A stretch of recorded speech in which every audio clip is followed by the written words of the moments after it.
நாங்க என்ன கேட்கிறோம், நிரந்தரமா எங்களுக்கு வேலை வேணும் அப்படின்னு சொல்லிட்டு தான் செவிலியர்கள் நியாயமான முறையில போராட்டம் நடத்திக்கிட்டு இருக்காங்க.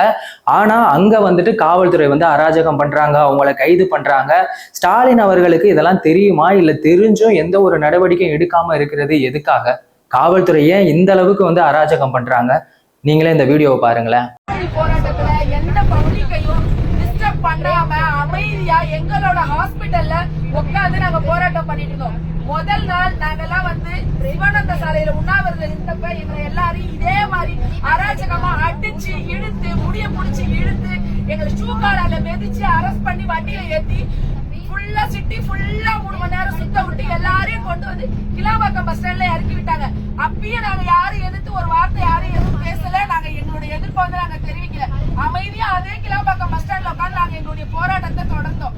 அந்த போராட்டத்தையும் விடிய கால 4 மணிக்கு பப்ளிக்லாம் எங்களை பாத்திரக்கூடாது, எங்களோட போராட்டம் வெளியில தெரிஞ்சிடக்கூடாதுன்னு அடக்குமுறையோட உச்சபட்சமா 4 மணிக்கு எங்க எல்லாரையும் திருப்பி அரெஸ்ட் பண்ணாங்க. நாங்க அந்த கைதுக்கு ஒத்துழைப்பு கொடுத்து 2 பேரா நாங்களா போய் வேன்ல ஏறி கூட நாங்க வந்தோம். கொண்டு போய் ஊர பக்கத்துல ஒரு மகால்ல அடைச்சாங்க. அங்கேயும் நாங்க காலையில இருந்து வெயிட் பண்ணோம். எங்களை யாரையுமே பார்க்க விடல. எந்த பிரஸ்ஸையோ எந்த பப்ளிக்கையோ வந்த எந்த ஒரு லீடர்ஸையும் எங்களை மீட் பண்ண விடாம நைட்டு 16 மணி வரைக்கும் எங்களை அடைச்சு வச்சிருந்து 11 மணிக்கு எல்லாரையும் வெளியில திறந்து விட்டு அந்த மண்டபம் ஓனரை கூப்பிட்டு மிரட்டி அந்த ஆள் லைட்டு ஃபேன் எல்லாத்தையும் ஆஃப் பண்ணி கேட்டை பூட்டி எங்க எல்லாரையும் கழுத்தை பிடிச்சி வெளியில தள்ளினாங்க. நாங்க எல்லாரும் நைட்டு 12 மணி வரைக்கும் அந்த வெளியிலே உட்கார்ந்து இருந்தோம். எங்க போறதுன்னு தெரியாம. இவங்கதான் இந்த நாட்டுல பாதுகாப்பு கொடுக்குறாங்க பெண்களுக்கு.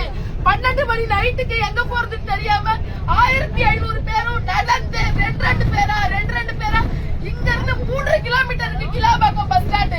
12 மணில இருந்து 2:30 மணி வரைக்கும் நடந்து போனோம். யாராலையுமே குறை சொல்ல முடியாத ஆட்சி அப்படின்னு சொல்லிட்டு ரொம்ப பெருமையா சொல்லிக்கிறாங்களே, அவங்களோட ஆட்சி இன்னைக்கு என்ன நிலைமையில இருக்கு அப்படிங்கிற உங்க கருத்தை மறக்காம கமெண்ட் செக்ஷன்ல சொல்லுங்க.